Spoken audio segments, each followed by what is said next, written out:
गुरु महाराज स्वीकार करो मेरा प्रणाम। श्री श्री परमहंस योगानंद जी की जय हो। योगी कथामृत परिच्छेद 35। लाहिड़ी महाशय का पुनीत जीवन। इस प्रकार सारे सदाचारों का पालन करना हमारा धर्म है। अपने धर्म गुरु जॉन से अपने को दीक्षित करने का अनुरोध करते हुए उक्त शब्द कहकर ईसा मसीह ने अपने गुरु के दिव्य अधिकारों को स्वीकार किया था। पौरवात्य दृष्टिकोण से बाइबल के श्रद्धा सहित अध्ययन और अंतः प्रेरणा से मुझे यह पूर्ण विश्वास हो गया है कि धर्म गुरु जॉन पूर्व जन्मों में ईसा मसीह के गुरु थे। बाइबल की अनेक पंक्तियों से यह ध्वनि निकलती है कि जॉन और ईसा मसीह अपने पूर्व जन्मों में क्रमशः एलीजा और उनके शिष्य एलीशा थे। बाइबल के अनुसार प्राचीन भाग अर्थात ओल्ड टेस्टामेंट में यही वर्ण विन्यास है। यूनानी अनुवादकों ने इन नामों का उच्चारण इलियास और इलियसिस के रूप में किया है। नवीन भाग या न्यू टेस्टामेंट में ये नाम इन यूनानी रूपों में ही उद्धृत किए गए हैं। ओल्ड टेस्टामेंट के अंतिम अंश में एलिजा और एलिशा के पुनर्जन्म की भविष्यवाणी की गई है। देखो, प्रभु के उस महान और भयंकर दिन के आगमन के पूर्व ही मैं पैगंबर एलिजा को तुम्हारे पास भेजूंगा। इस प्रकार प्रभु के आगमन के पूर्व भेजे गए जॉन या एलिजा ने ईसा मसीह के अग्रदूत के रूप में थोड़ा पहले ही जन्म ग्रहण किया था। पिता नकारिया के पास आकर एक देवदूत यह बताया गया कि उसका भावी पुत्र जॉन एलिजा के अतिरिक्त अन्य कोई नहीं है।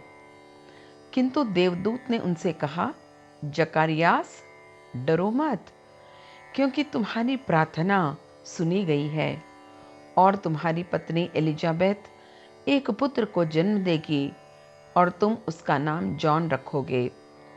तथा वह पुत्र इजराइल की असंख्य संतानों की ईश्वर का मार्ग बताएगा और वह इलियास की आत्मा और शक्ति के बल से उनसे पहले जाएगा और पिताओं के हृदय को संतानों की ओर तथा उच्छृंखलाओं के हृदय को न्याय के मार्ग पर मोड़ देगा और इस प्रकार प्रभु के आगमन के लिए लोगों को तैयार कर रखेगा। ईसा मसीह ने 2 बार निस्संदिग्ध शब्दों में एलिजा को जॉन कहकर संबोधित किया है। इलियास का आगमन हो चुका है और लोग उसे पहचान नहीं पा रहे हैं। तब शिष्य समझ गए कि वे उनसे धर्मगुरु जॉन के संबंध में कह रहे हैं। ईसा मसीह ने पुनः कहा है, क्योंकि सभी पैगंबरों और शास्त्रों ने जॉन के संबंध में भविष्यवाणी की है और यदि तुम उनको स्वीकार करोगे तो यह जान रखो कि जिसका आगमन होने वाला है वही इलियास है। जब जॉन ने इससे इनकार किया कि वह इलियास है, तब उनका अभिप्राय यह बता देना था कि वे जॉन के दीन वेश में आए हैं, न कि महान गुरु इलियास की बाहरी उच्च महिमा लेकर। अपने पूर्व जन्म में उन्होंने अपनी कीर्ति और अपनी आध्यात्मिक संपदा का जामा अपने शिष्य एलीशा को प्रदान किया था और एलीशा ने कहा, मेरी आपसे प्रार्थना है कि आपके सत्व का दूना अंश मुझे प्राप्त हो। और उन्होंने कहा, तुमने एक कठिन वस्तु मांगी है, तो भी जिस समय तुम्हारे पास से मुझे ले जाया जाए, उस समय यदि तुम मुझे मिलो तो तुम्हारी इच्छा की पूर्ति हो जाएगी। और उसने वह जामा उठा लिया जो एलिजा ने छोड़ दिया था। इस बार उनकी भूमिका परस्पर उल्टी हो गई, क्योंकि अब एलीशा ईसा मसीह दिव्य ज्ञान की दृष्टि से पूर्णता प्राप्त कर चुके थे और अब एलिजा जॉन की अपने प्रकाश्य गुरु के रूप में उन्हें आवश्यकता नहीं रह गई थी। जब पर्वत पर ईसा मसीह का रूपांतर हुआ तब उन्होंने अपने गुरु इलियास को ही मूसा के साथ देखा था। सलीब पर अपनी कसौटी के अंतिम समय में ईसा मसीह पुकार उठे थे, एली एली लामा सवा कथानी, अर्थात मेरे प्रभु तूने मुझे क्यों त्याग दिया। वहां जो लोग खड़े थे उनमें से कुछ ने जब इसे सुना तो कहा कि यह आदमी इलियास को पुकार रहा है। देखें कि इलियास इसकी रक्षा करने आता है या नहीं। जॉन और ईसा मसीह के बीच जो निरंतर गुरु शिष्य संबंध था वही बाबाजी और लाहिड़ी महाशय के बीच भी था। अपने चेले के दो अतीत जीवनों के बीच के अथाह काल व्यवधान का अतिक्रमण कर अमर महागुरु ने स्नेह व्याकुल हृदय से पहले शिशु रूप तथा बाद में पूर्ण वयस्क लाहिड़ी महाशय के जीवन क्रम को नियंत्रित किया। जब तक शिष्य 33 वर्ष की आयु का नहीं हो गया तब तक बाबाजी की दृष्टि में अविच्छिन्न ही कहाँ बचता है। इन महान गृहस्थ गुरु का सुसमंजस्य और सुसंतुलित जीवन हजारों नर नारियों का प्रेरणा केंद्र बन गया। अल्प वेतन पाने वाले मितव्ययी आडंबरहीन सर्वसुलभ सद्गुरु अत्यंत स्वाभाविक ढंग से अनायास ही संयमित सांसारिक जीवन व्यतीत कर रहे थे। यद्यपि लाहिड़ी महाशय परमोपलब्धि पर आसीन थे तथापि वे बिना किसी भेदभाव के सबको आदर की दृष्टि से देखते थे। जब कभी उनके भक्त उनको प्रणाम करते तब वे भी उत्तर में प्रति नमस्कार करते। शिशु सुलभ सरलता और विनम्रता के साथ गुरुवर बहुधा दूसरों का चरण स्पर्श कर लेते, परंतु गुरु के प्रति इस प्रकार के श्रद्धा ज्ञापन करने की पुरानी प्राच्य परंपरा होने पर भी वे अन्य किसी को अपना पाद स्पर्श नहीं करने देते थे। हर धर्मावलंबी को क्रिया योग का दीक्षादान करना लाहिड़ी महाशय के जीवन की एक उल्लेखनीय विशेषता थी। न केवल हिंदू अपितु मुसलमान और ईसाई भी उनके प्रमुख शिष्यों में सम्मिलित थे।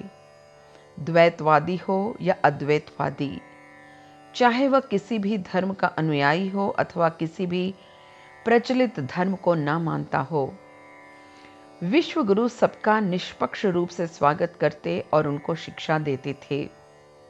उनके एक मुसलमान शिष्य अब्दुल गफूर खान अति उच्च आध्यात्मिक अवस्था में पहुंचे हुए थे। स्वयं सर्वोच्च ब्राह्मण जाति के होते हुए भी लाहिड़ी महाशय ने अपने समय की कट्टर जाति प्रथा को तोड़ने की दिशा में साहसिक कदम उठाया था। सद्गुरु की सर्वव्यापी छत्र छाया के नीचे सभी प्रकार के लोगों को आश्रय मिलता था।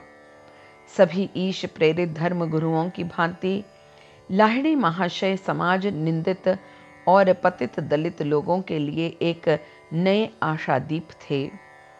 यह याद रखो कि तुम किसी के नहीं हो और कोई तुम्हारा नहीं है। यह समझ लो कि किसी दिन अचानक तुम्हें इस संसार का सब कुछ छोड़कर चल देना होगा। अतः अभी से भगवान से परिचय प्राप्त कर रखो। गुरुवर्य ने अपने शिष्यों से कहा, नित्य ईश्वरानुभूति के गुब्बारे में चढ़कर मृत्यु की भावी सूक्ष्म यात्रा के लिए अपने को तैयार करो। माया के आवरण में तुम अपने को हाड़ मांस की गठरी मान रहे हो जो सब दुखों का घर है। नियम पूर्वक ध्यान करते रहो ताकि जल्दी से जल्दी तुम अपने को सर्व दुख क्लेश मुक्त अनंत तत्व के रूप में पहचान सको। क्रिया योग की गुप्त कुंजी के उपयोग द्वारा देह कारागार के बंधन से मुक्त होकर परमात्मा के साथ मिलना सीखो। गुरुवर अपने विभिन्न शिष्यों को अपने अपने धर्मों के सर्वोत्कृष्ट परंपरागत नियमों का निष्ठा के साथ पालन करने के लिए प्रोत्साहित किया करते थे।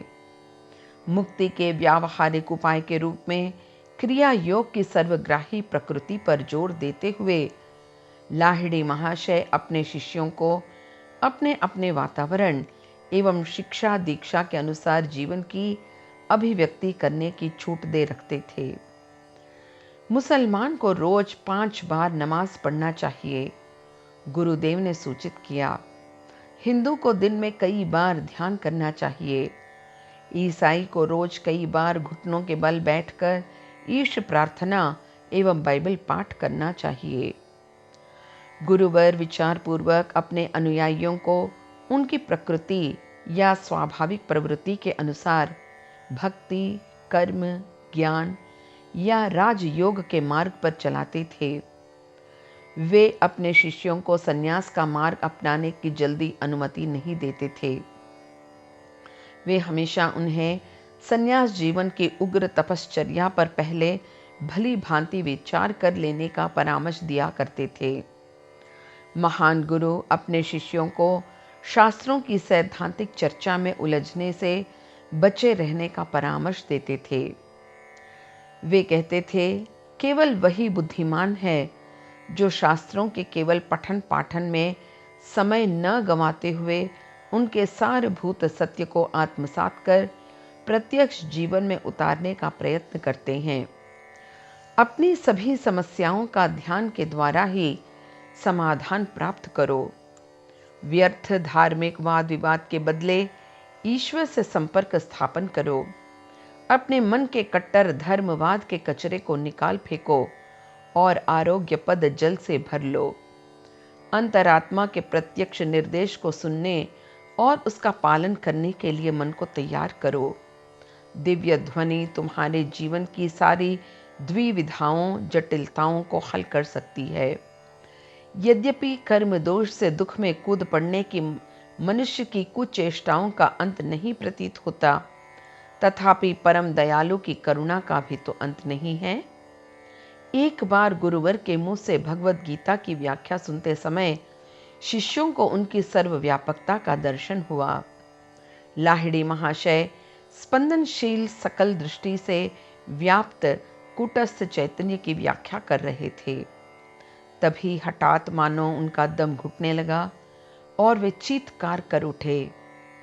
जापान तट के पास अनेक प्राणियों के शरीरों के रूप में मैं डूब रहा हूं। दूसरे दिन प्रातःकाल शिष्यों ने समाचार पत्र में पढ़ा कि जापान के पास एक जहाज के डूब जाने से अनेक व्यक्तियों की मृत्यु हो गई। लाहिड़ी महाशय के अनेक दूरस्थ शिष्यों को अपने निकट उनकी अदृश्य सर्वव्यापी उपस्थिति का परिचय मिलता रहता था। वे दूरस्थ चेलों को आश्वस्त देते हुए कहा करते थे, जो क्रिया योग का निरंतर अभ्यास करते हैं उनके पास मैं निरंतर विद्यमान रहता हूँ। नित्य व्यापक बनते जाने वाले आध्यात्मिक अनुभवों के माध्यम से परम पद प्राप्त करने में मैं तुम्हारा मार्गदर्शन करूंगा। गुरुदेव के एक प्रमुख शिष्य और पुरी के छोटे से लाहिड़ी महाशय मंदिर के संस्थापक श्री भूपेंद्र नाथ सान्याल ने बताया कि किशोर अवस्था में अपने को काशी जाने में असमर्थ पाकर मैंने आध्यात्मिक दीक्षा के लिए महान गुरु से प्रार्थना की और लाहिड़ी महाशय ने स्वप्न में मेरे सामने प्रकट होकर मुझे दीक्षा दान किया। बाद में किशोर भूपेंद्र जब काशी गए तब उन्होंने दीक्षा दान के लिए उनसे प्रार्थना की। इस पर लाहिड़ी महाशय ने उत्तर दिया, मैं तुम्हें स्वप्न में दीक्षा दे चुका हूं। यदि कोई शिष्य किसी सांसारिक दायित्व की उपेक्षा करता तो लाहिड़ी महाशय सस्नेह उपदेश देकर उसे रास्ते पर ले आते। यदि किसी शिष्य की भूलों के लिए खुलेआम बोलने के लिए विवश होना पड़ता तो भी लाहिड़ी महाशय के शब्द स्नेहसिक्त और शांतिदायक ही होते। श्री युक्तेश्वर जी ने एक बार मुझे बताया, उन्होंने खिन्नता से आगे कहा, गुरुदेव की फटकार के कारण कोई भी शिष्य उनके पास से नहीं भागा। मैं हंसे बिना नहीं रह सका किंतु मैंने हृदय से अपने गुरु श्री युक्तेश्वर जी को विश्वास दिला दिया कि तीखे हो या कोमल, उनके हर शब्द मेरे कानों के लिए मधुर संगीत के समान हैं। लाहिड़ी महाशय ने सावधानी के साथ क्रिया योग की साधना को 4 दीक्षा क्रमों में विभक्त किया था। वे 3 ऊंची प्रक्रियाओं की दीक्षा तभी देते थे जब साधक में निश्चित आध्यात्मिक प्रगति परिलक्षित होने लगती थी। एक बार एक चेले को यह प्रतीत हुआ कि उसका उचित मूल्यांकन नहीं किया जा रहा है, अतः उसने अपना असंतोष व्यक्त किया। गुरुदेव, उसने कहा, मैं निश्चित रूप से द्वितीय दीक्षा पाने के लिए उपयुक्त बन गया हूँ। ठीक उसी समय द्वार खुला और वृंदा भगत नामक एक विनयशील शिष्य ने वहां प्रवेश किया। वृंदा भगत काशी के एक पोस्टमैन थे। वृंदा, यहां मेरे पास बैठो। गुरुदेव उनकी ओर देखकर ससने हंसे। यह तो बताओ कि क्या तुम क्रिया योग की द्वितीय दीक्षा ग्रहण करने योग्य हो गए हो? पोस्टमैन ने दीनहीन भाव से हाथ जोड़ दिए। गुरुजी, मुझे और दीक्षा नहीं चाहिए, उसने सविनय निवेदन किया। और ऊंची दीक्षा लेकर मैं उसकी साधना कैसे कर सकूंगा? आज मैं केवल आपका आशीर्वाद लेने आया हूं, क्योंकि पहली क्रिया से ही मेरा मन इस भांति आनंद सागर में हिलोरें लेने लगा है कि मैं चिट्ठियां भी नहीं बांट सकता। वृंदा ब्रह्मानंद सागर में तैर रहा है। लाहिड़ी महाशय के मुख से निकले इन शब्दों को सुनकर दूसरे शिष्य का सिर लज्जा से नत हो गया। गुरुदेव, उसने कहा, मैं एक ऐसा तुच्छ कारीगर हूं जो अपने हथियारों को ही दोष दिया करता है।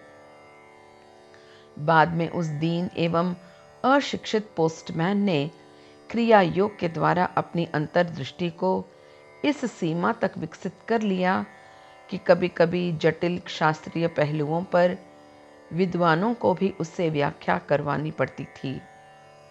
पाप से और पठन पाठन से अलिप्त वृंदा भगत ने पंडित मंडली में अच्छी ख्याति अर्जित कर ली थी। लाहिड़ी महाशय के काशीवासी असंख्य शिष्यों के अतिरिक्त भारत के सुदूर भागों से भी सैकड़ों शिष्य उनके पास आया करते थे। उनके दोनों पुत्रों की ससुराल बंगाल में थी, अतः स्वयं लाहिड़ी महाशय भी कई बार बंगाल जाया करते थे। इस प्रकार उनकी उपस्थिति से पुनीत बंगाल में भी क्रियावानों की छोटी छोटी टोलियों का जाल फैल गया। विशेषतः कृष्णनगर और विष्णुपुर जिलों में अनेक क्रियावान भक्त आज तक चुपचाप अपनी आध्यात्मिक साधना की गुप्त धारा को अविरत प्रवाहित रखते आ रहे हैं। जिन अनेक संतों ने लाहिड़ी महाशय से क्रिया योग की दीक्षा ली, उनमें काशी के प्रख्यात स्वामी भास्करानंद सरस्वती और देवघर के उच्च कोटि के तपस्वी बालानंद ब्रह्मचारी के नाम उल्लेखनीय हैं। कुछ समय तक लाहिड़ी महाशय ने काशी नरेश महाराजा ईश्वरी नारायण सिंह के सुपुत्र के निजी शिक्षक के रूप में कार्य किया था।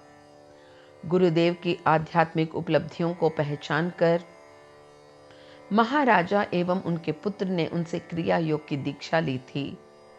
महाराजा यतीन्द्र मोहन ठाकुर ने भी उनसे क्रिया योग की दीक्षा ग्रहण की थी। लाहिड़ी महाशय के अनेक शिष्य समाज में प्रभावशाली स्तर के थे। वे लोग प्रचार द्वारा क्रिया योग का विस्तार करने के इच्छुक थे। गुरुदेव ने ऐसा करने की उन्हें अनुमति नहीं दी। लाहिड़ी महाशय के एक अन्य शिष्य काशी नरेश के राज्य वैद्य थे। उन्होंने काशी बाबा के रूप में गुरुदेव का नाम फैलाने का संगठित प्रयास आरंभ कर दिया। गुरुदेव ने उन्हें भी मना कर दिया। क्रिया योग रूपी पुष्प के सौरभ को स्वाभाविक रूप से अपने आप फैलने दो। उन्होंने कहा, क्रिया का बीज आध्यात्मिक दृष्टि से उर्वरा हृदय भूमि में निश्चित रूप से अंकुरित होगा। यद्यपि गुरुदेव ने संगठन या समाचार पत्रों के आधुनिक माध्यम से प्रचार करने की पद्धति का अवलंबन नहीं किया, तथापि वे जानते थे कि उनके संदेश की शक्ति एक दुर्निवार्य बाढ़ की भांति उमड़ पड़ेगी और अपने शक्ति वेग से मानव मनों को परिप्लावित कर देगी।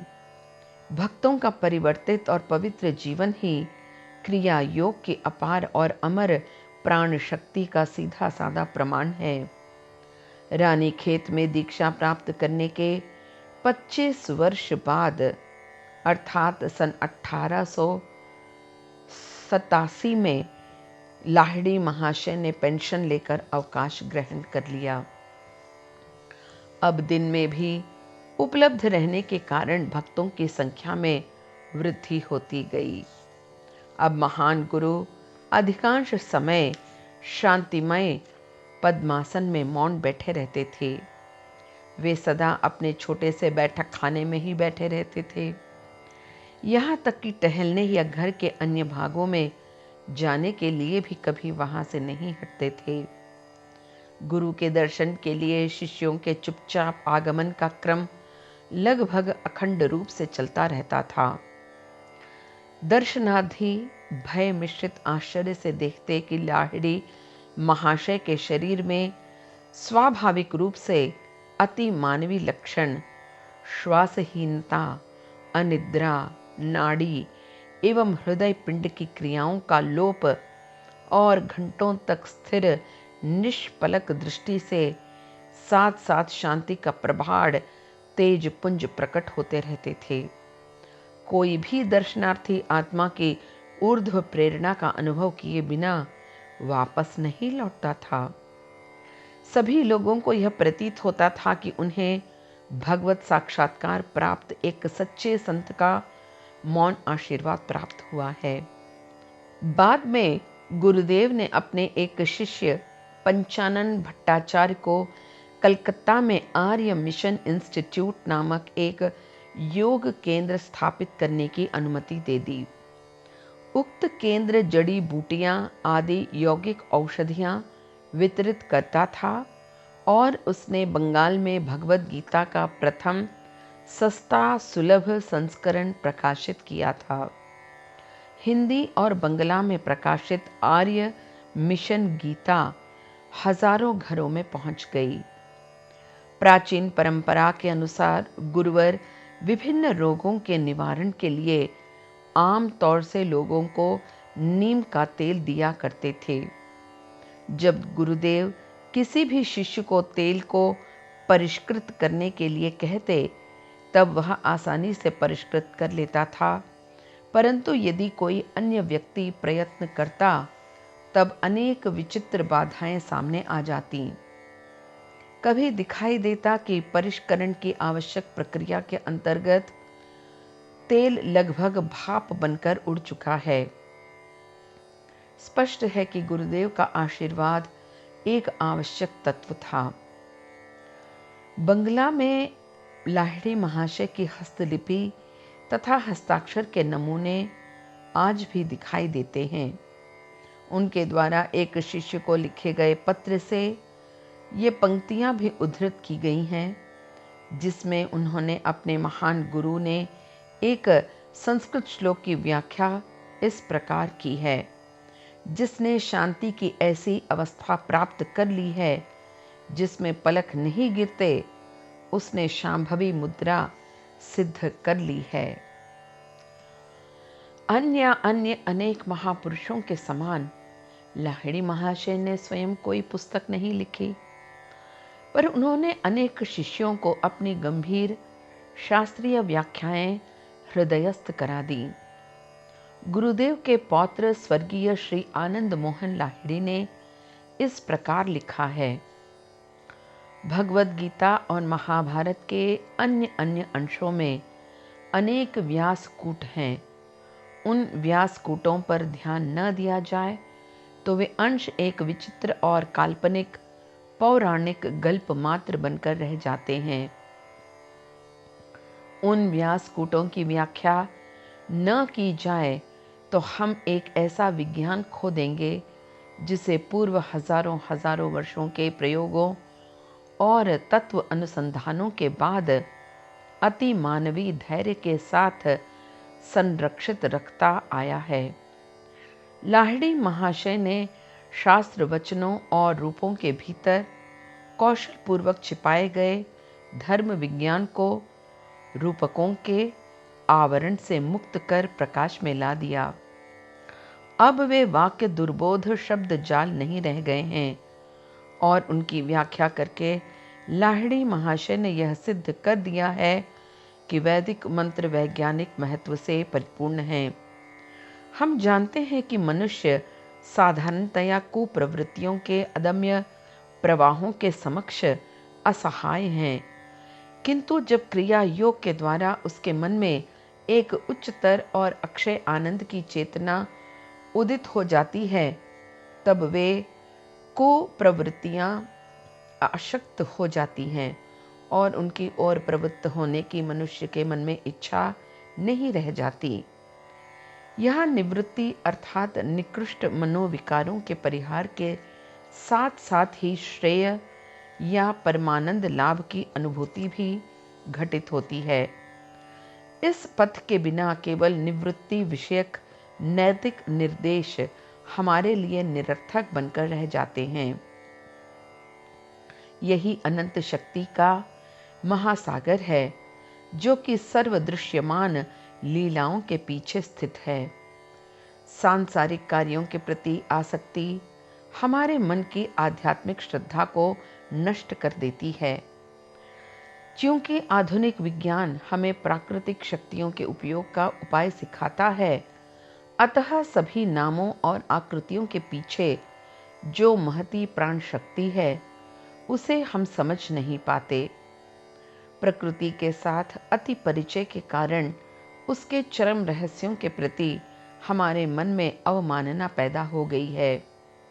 उसके साथ हमारा संबंध एक व्यावहारिक धंधा है। यदि कहा जाए तो अपने उद्देश्यों की सिद्धि के लिए हम प्रकृति के साथ छेड़खानी करते हैं।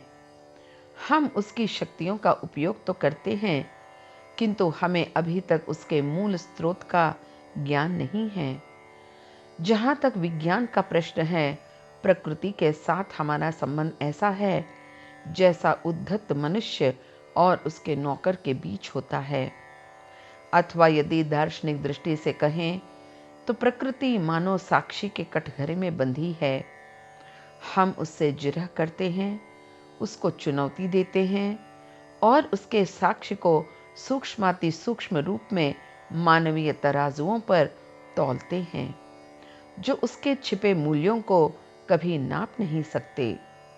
दूसरी ओर आत्मा जब उच्चतर शक्ति के साथ एकाकार हो जाती है तो प्रकृति बिना किसी बाधा के मनुष्य की इच्छा का पालन करने लगती है। अबोध भौतिकवादी प्रकृति पर इस अनायास प्रभुत्व को चमत्कारात्मक कहने लगते हैं। लाहिड़ी महाशय की जीवनी एक ऐसा उदाहरण प्रस्तुत करती है जिससे यह भ्रमपूर्ण धारणा की योग एक रहस्यपूर्ण अभ्यास है अमूल परिवर्तित हो जाती है।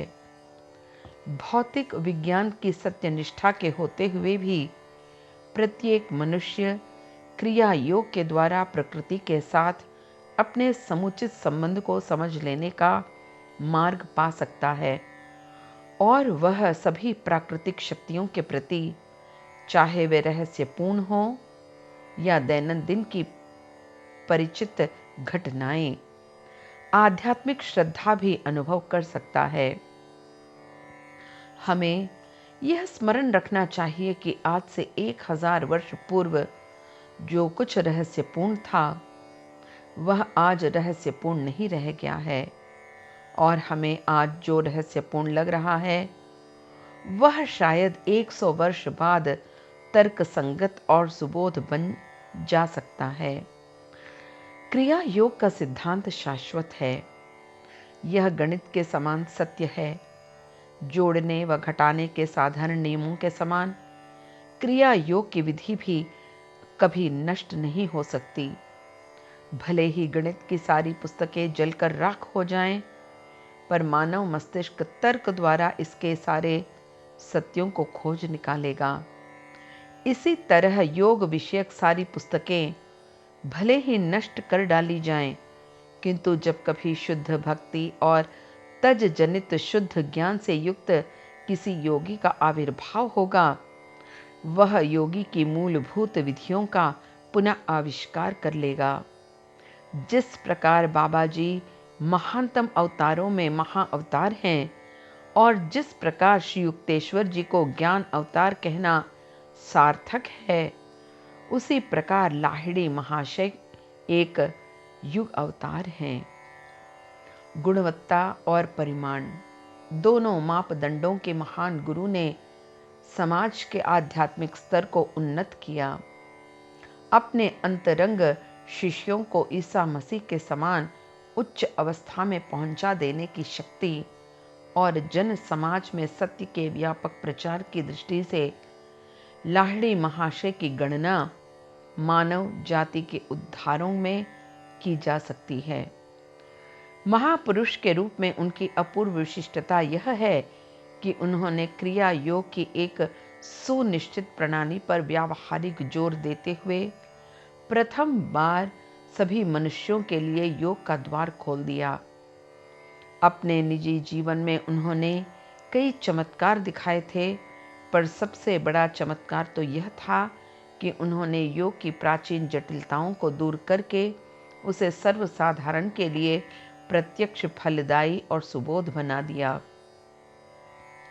चमत्कारों के संबंध में लाहिड़ी महाशय बहुधा कहा करते थे, सामान्य जनता के लिए अज्ञात सूक्ष्म नियमों के संबंध में सुपात्र आदि का विचार किए बिना सबके सामने चर्चा नहीं करनी चाहिए और न उन्हें प्रकाशित ही करना चाहिए। यदि इन पृष्ठों में ऐसा प्रतीत हो कि मैंने उस चेतनावनी का कहीं उल्लंघन किया है, तो उसका कारण यह है कि परम गुरु ने मुझे आंतरिक आश्वासन दे दिया है। तो भी बाबा जी, लाहिड़ी महाशय और श्री युक्तेश्वर जी की जीवनियों में मैंने कई चमत्कारिक कहानियों का वर्णन न करना उचित समझकर उनको छोड़ दिया है। जटिल दर्शन शास्त्र की विस्तृत व्याख्या किए बिना उन घटनाओं का उल्लेख मैं कर भी नहीं सकता था। गृहस्थ योगी के रूप में लाहिड़ी महाशय ने जो क्रियात्मक संदेश दिया है, वह आधुनिक विश्व की आवश्यकताओं की दृष्टि से उपयोगी है।